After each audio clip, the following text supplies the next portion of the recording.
What radicalized your generation? First of all, I've always been radical, brother. Second of all, what are you talking about? What are you talking? Because all we said was water should be a basic human right.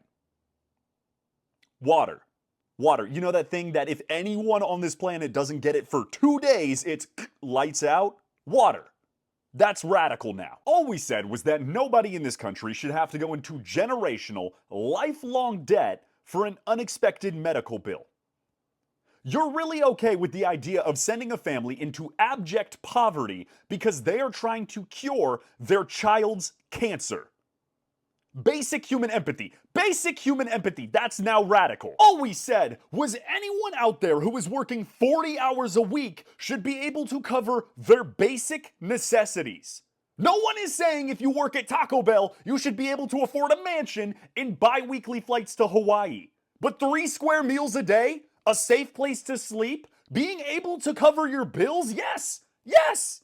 If you work a full-time job, then it should be able to cover, at the minimum, your own full-time living. All we said is we don't give a damn who you sleep with or the color of your skin. Everyone should have the same set of rights. And you're right, that is a radical idea. For the fucking 1800s! None of these ideas are radical, but the craziest part is if you genuinely believe that anything that I've said in this video has been a radical idea, then the only answer to the question of who radicalized us is you. It's you. Basic human empathy and caring about other people regardless of their background is not a radicalized idea. And I'm sick of people trying to tell me that it is. I don't know about you guys, but I don't even know what to focus on right now. Like, I am getting hit with so much information from every possible angle that I don't even know what to do because I am having decision paralysis about everything. And I love when people are like, oh, well, you're a content creator. It must be great for content with all of that. Like, no! No, not at all. There is too much going on. I just want to take a minute to lay everything out. First of all, you've got the government, where the Cheeto in charge is doing some crazy new BS every 15 minutes, so much so that we can't keep up. I mean, he's either getting into a pecker measuring contest with the California governor, or he's starting trade wars with Colombia for no other reason than he felt like it. And if they aren't focused on stripping the rights away from all of the gays, the girlies, and anyone who's not white, they're trying to deport all of my Mexican homies and freeze federal grants, loans, and aids to people across the country while simultaneously getting into a tizzy with the National Park Service. Then you've got China coming out with a brand new open source AI model, which is apparently way more efficient and cost pennies on the dollar compared to anything that we have, which subsequently wiped out $1 trillion with a T of our market in one day. Elon and the morons that think that he cares about them are all channeling their inner 1930s while going back and forth with the entire country of Germany, which is also falling apart. The EDM community is imploding on itself. Shout out Deadmau5 though, he's back in rotation. Super Bowl is coming up, other countries are protesting for us, massive corporate layoffs are happening across the country, the X Games just happened, and I've been streaming to Twitch a lot more.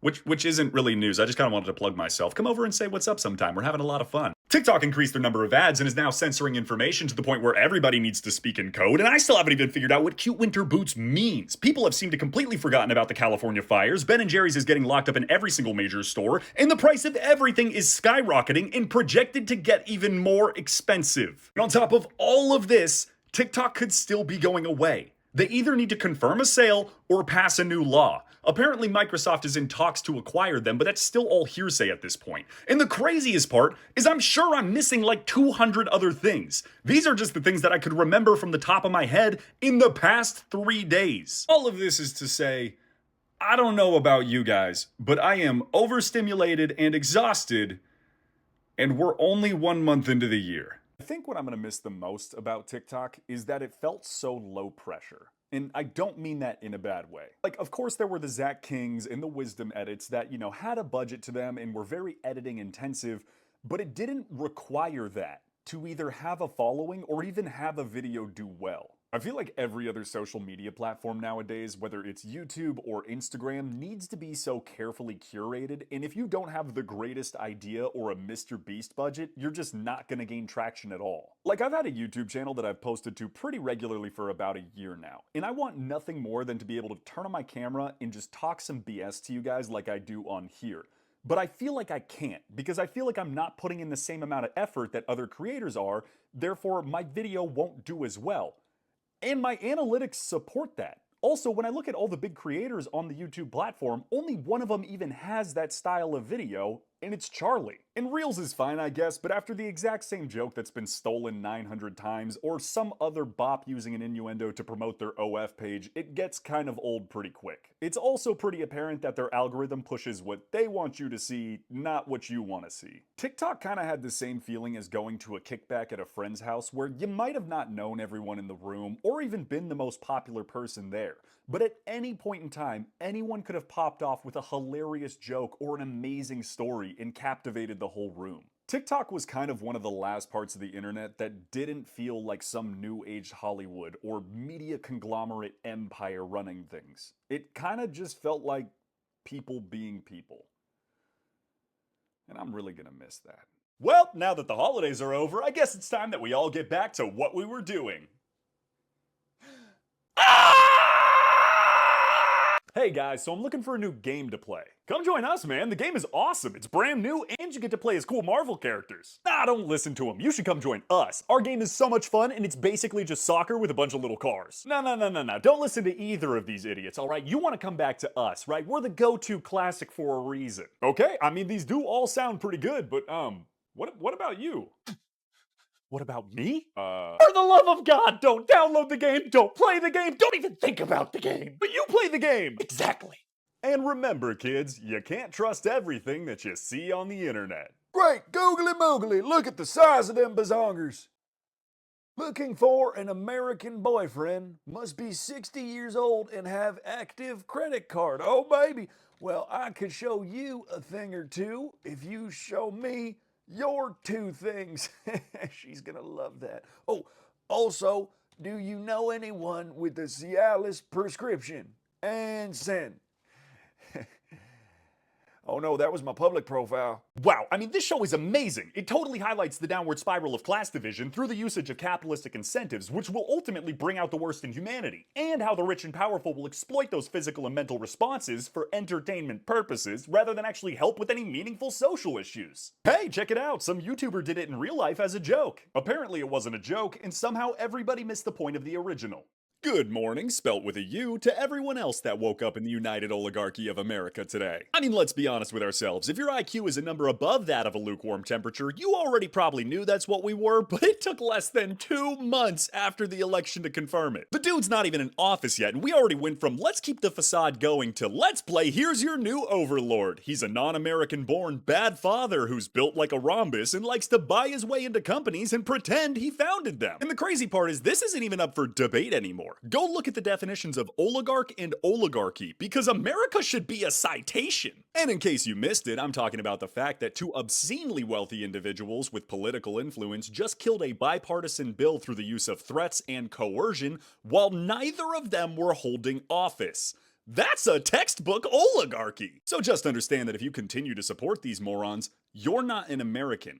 There is nothing more un-American on this planet than allowing a small group of obscenely wealthy individuals that either aren't from this country or directly work with foreign adversaries to dictate this country's direction. And some of you seem to have forgotten, so let me remind you, that's exactly what this country was founded against. I want to talk about this whole just get a VPN thing because I don't think a lot of Americans fully understand what's going to happen if TikTok does get banned in the United States. First of all, there is a 99% chance that no one is going to buy TikTok. ByteDance already said they were not going to sell their algorithm, and that's the piece that everybody wants. Yes, they could still probably buy the name and retain the user base, but they'd have to rework the app so much that it would probably end up breaking in more ways than just one, just for it to come out as another crappy copy of Reels, resulting in a massive loss of time and people leaving anyways. On top of that, we're talking about a buyout that would cost tens of billions of dollars, and acquisitions of that size usually take years to finalize, so the fact that we haven't heard anything from anyone yet is not a good sign. Second of all, TikTok is going to lose 95% of its American viewer base very quickly for multiple reasons. It won't be available in app stores, so you won't have any new users. But on top of that, if the only way to actually access the app is by using a VPN, most people are just going to move on. As much as I'd like to think that we're all going to download Nord and stick it to the man, most people are inherently lazy and cost adverse, so it's probably not going to happen. In addition, all of the advertisers and thus the creators are going to move on. Look, I love TikTok. It has been amazing for me, but this does constitute as one of my jobs, and if I'm unable to make money from it, one of two things is going to happen. Either A, I'm going to slow down my content creation or completely stop so that I can go get a job that does pay me, or B, I'm going to start gearing all of my content towards other platforms that do pay me. By the way, shameless self-plug. If you like my content, go follow me on all the other socials. It's either Yonside or Yonside Lucas. All the links are up in the bio. And just so everyone knows, a lot of us small to medium-sized content creators are not making a lot of money. And in fact, unless you have other revenue streams outside of social media, like you sell a product or a subscription to that blue and white Odd Future site, you're not pulling in that much. TikTok disappearing means that my incentive to create content, especially at the quality and frequency that I currently do, disappears as well. And yes, there will still be fantastic creators from other countries who continue to post on this site. But as an American, when I personally look at who I follow and the videos I like, the majority of them are coming from other American creators. Also, I'm a stupid American. I only speak English. So if the largest English-speaking demographic is taken off this app, save for a few other countries, the majority of the content that's left is either going to be stuff I literally don't understand or stuff that's not geared for me. So just for a quick recap, there is probably no one coming to buy TikTok and it will start to fall apart for US users. It's going to become harder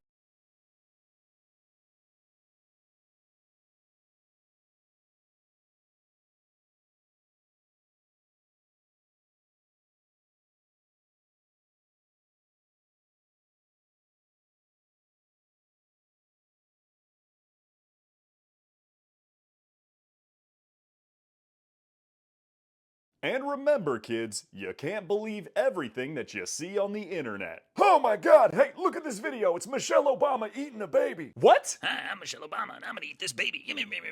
This is very clearly AI. It is wildly important to me that you know that this is fake, right? No, it's real. There's 3 of them. 3 videos. No, 3 Michelle Obamas. Look, you skip forward a little bit and they really start going after it. I'm Michelle Obama, and I'm Michelle Obama. We're all Michelle Obama, and we're all gonna eat this baby. Oh my god.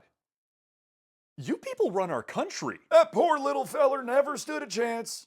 I'm gonna sit in the sky, not help with the objective, and be a problem. I'm gonna sit on objective and put some stuff on the ground while everyone else deals with the problem. I'm bad at Call of Duty, and learning how to play any other type of game is a problem. I don't even know how to play the game, but for some reason, that's going to be your team's problem. I think I'm good at the game, but my character balance is actually a problem. I don't even like the game. I just hate other people and have mental problems. Hey, I just met you, and this is crazy, but here's my number, so call me maybe. I'm either gonna be so much help or just another problem. I'm gonna be a problem. How did both of the teams become my problem? I'm a furry, and that's your problem. I'm turned on and that's my problem. I'm bisexual. I think I'm the problem, but I'm actually just annoying and everybody hates me. I am the problem, and it feels good. Adding on an extra 3 seconds so daddy can get paid. Thank you, I love you. Oh, now that TikTok's getting banned, you're gonna have to go get a real job. You know, all these people are gonna have to go get a real job. You know, real job. What in the tone-deaf, brain-dead, Fox News parroting BS are y'all on now? Some of you half-wit troglodytes are making that comment on the app. Like, bro, you use it too. Second of all, is entertainment no longer a real job? Actors, comedians, musicians, models. Heck, I would even take it a step further and ask about creatives like artists, writers, painters, sculptors. Like, where are we drawing this line between what is and what is not a real job? Because if you ask me, if you are working to pay your bills, then you have a real job. Yeah, but it's not a real job. Oh, what? In middle management is, Richard, try leaving the office for the day. Not only will everyone's work still get done, they will be happier without you. And I would know because I used to work middle management. Whether you like it or not, TikTokers, YouTubers, Twitch streamers, that's the direction entertainment is heading. There are kids growing up right now that have no idea who Brad Pitt is, but they idolize Kai Cenat. And I would argue that's a good thing. For the first time since the inception of entertainment, the general public actually has a decent say in who they want to make famous and have represent us. Now, do we always choose correctly? No, but I will take it over whatever dolled up Nepo baby is going to be coming through the Disney pipeline next. Saying that any form of entertainment is not a real job is a wildly dangerous sentiment that undermines an entire industry that is worth hundreds of billions of dollars and employs millions of people across every career path you could think of in the United States alone. So you don't have to like TikTokers, or YouTubers, or Twitch streamers. That's fine. But this is where we are, and this is where we've been heading.